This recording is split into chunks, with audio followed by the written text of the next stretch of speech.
Samedi 20 août, il est 13h passé de 15 minutes lorsque le train en provenance de Kanyama-Kasisi arrive à la gare SNCC de Kananga.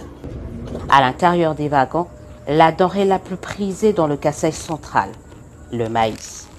Un pari gagné pour le commandant du service national, le général-major Jean-Pierre Kassongo-Kabuik. C'est un homme satisfait que devant vous, je me tiens devant vous avec les wagons qui sont remplis de maïs. Ce n'est pas une activité commerciale que nous sommes en train de faire pour que le maïs profite d'abord aux commerçants. Non, on voudra s'assurer que c'est les plus démunis de la population du Kananga qui va bénéficier du maïs qui vient d'arriver. Des centaines et des centaines de sacs de maïs contenus dans 14 wagons, soit 650 tonnes, une première cargaison sur les 2000 tonnes attendues pour cette partie du pays.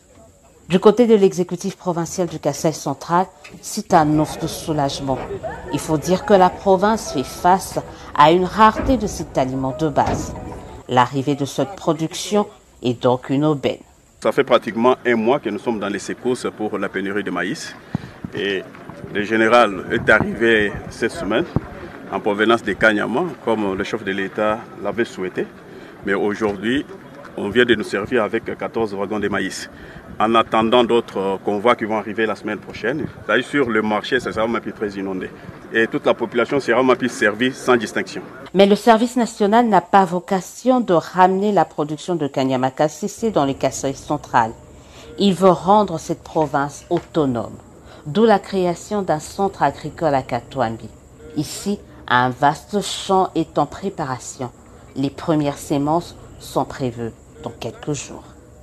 En attendant le premier récolte issu de ce centre, le Kasaï central est invité à consommer sans modération le maïs venu de Kanyama-Kasisi.